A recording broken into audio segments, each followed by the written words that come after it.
There's two of them. Yes, there's two of them. There's one in this world. Okay, one is actually no. You're right. There's a good question. There's Genom in this world, and there's Genom in the upper world. Genom one is under this world, and one Genom is above us. Genom in this world, there's three entrances to it. The Gemara says, in the ocean, and Yerushalayim, and in the desert. There's a certain spot in the desert where you're going to hear Korach and his followers still screaming till this day. There's a part of the ocean. That is an entrance of Genom, and there's a part in Yerushalayim. That's an entrance to Genom. Now, that's the Genom of this world. There is actually a team of people that were drilling in the Arctic, I think it was, or some place where there's a lot of ice. And they did some serious drilling, and when they got really deep, they got really scared. Why? They started hearing screaming. And this recording is probably 25 years old, 30 years old. They put down some type of recorder, and it's on the internet. There's maybe like 2, 3, 4 minutes of it, where they took down some type of recorder to literally to the core of the earth to listen to what's going on, and you literally hear screaming and yelling and the worst thing on earth. It doesn't even matter if you're Jewish or not Jewish, or you're human or you're a dog. You hear this, you're scared to death. Now some people say, no, it's not real, it's not this, it's not that. I don't know why people would do such a thing, quite frankly. But put it this way, I sent this to a few Chachamim. I showed it to a few Chachamim. Said, no, it's 100% real. According to what they know about Torah, Kabbalah, things like that, it was 100% real.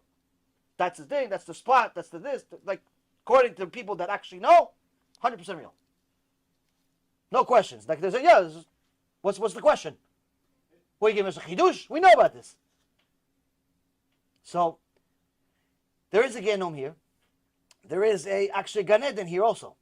There's also heaven on earth. And there is actually a person that went there and tried to get in, but because Hashem does not, he has two malachim, special malachim, guarding the gate. It's Parashat Bereshit. He says there's a spinning sword there's two special malachim guarding the gate, but he got there. He knew how to get there. He got there, and he got to the gate, and they wouldn't let him in. So he said to them, this is maybe like a 500-year-old story. And I always tell people, you don't want to believe these stories, that's your problem. We tell them because we believe them. You don't want to believe them, that's your problem. It doesn't make a difference to me. So he got to this place, to this gate of heaven, and he knew it was heaven, had certain things, and he said, listen, I want to get in. He said, you're not allowed to get in. You're still a human being. Not allowed to get in. He said, all right, so can you at least give me some type of, like, I don't know, some sign, something that at least I was here? So they opened like a little compartment. They handed him 2 eyes, like human eyes, in a box. Say, here, now you saw it. Go away. Whatever that means, Rabotai. Whatever that means. All I know is angels are not regular, they're not nice. They're not so nice. That's what Hashem says. Hashem says to Moshe, after the Chet HaEgel, Hashem says, no, listen, you're going to have an angel lead you anymore. I'm not going to lead you anymore.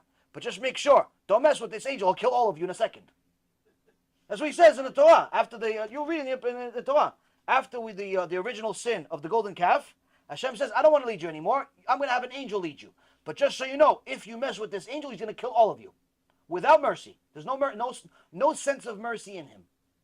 You violate me, he'll kill all of you on a spot. So Moshe says, we're not leaving here until you lead us. And Hashem obviously loves us, and he ended up leading us, and not the angel, Baruch Hashem, he's still leading us to this day. But the point being, Rabotai, is that angels don't have the same emotions, if you will, or affection to Am Yisrael like Hashem does. Nobody does. A lot of this mystical stuff is very fascinating. I like it. I used to hate it, to be honest with you. But that's not because it's not interesting. It's just because my neshama was not ready for it. Your neshama is not always ready for this type of stuff. It was very hard for me to believe some of this stuff until I started seeing stuff. You start seeing stuff, you start feeling stuff, you start learning more about it, and then it just simply becomes reality to you. But before that, it's like sounds like a fairy tale. Sounds like one of the stories from the Goyim. We don't realize that many of the stories of the Goyim are actually from the Torah. Like, for example, does anybody know the story of Arthur? Arthur took out the sword from some stone. Like, anybody actually believe this is a non-Jewish story? You know, huh? It's a Jewish story. You know who Arthur is? Who wants to guess? Huh? Moshe Rabbeinu, Chazak u'Baruch. Arthur is Moshe Rabbeinu. He pulled the staff. There's a staff that was created ben hashmashot at creation. In creation on Friday. That had is a exactly Chazak u'Baruch. Had Hashem's name on it, had the tribe's name on it. Now it was given. Adam HaRishon had it, and Noach had it. But then eventually it was stuck in the ground to be given to a certain righteous person.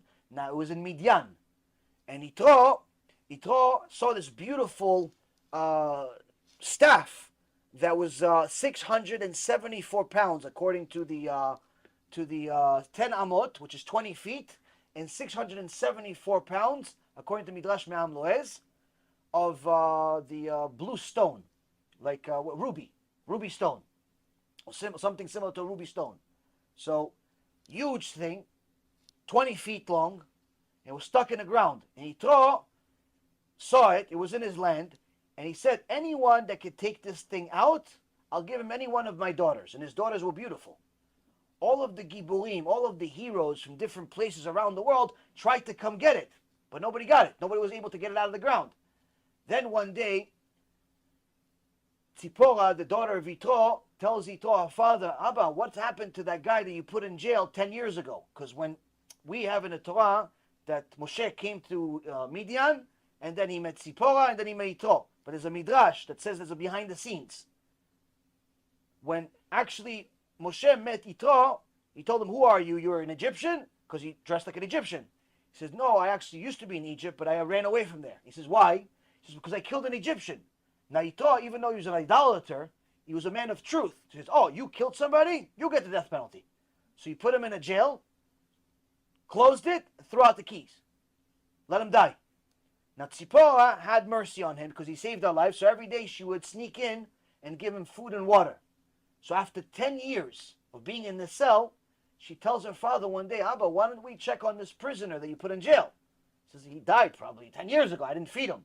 He goes, let's just check. Let's just check. So he goes and he sees that underground, he goes into the cell and he sees the guy's still alive. So he knew obviously something happened. He knew there's something from God.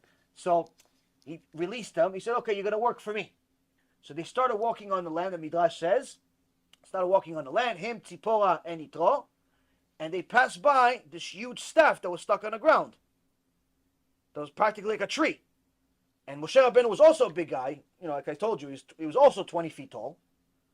And he looked at this thing, and he just took it out of the ground like it was taking a hair out of milk. Like it didn't, not because of his strength, but because he was the right person to take it out. It was waiting for him for hundreds and hundreds of years. He took it out, not knowing what the story behind it was or anything like that. He just took it out. That's my staff. And as soon as he took it out, he told his shocked. He goes, how'd you do it this day? He goes, I just took it out. Just something was stuck in the ground. What?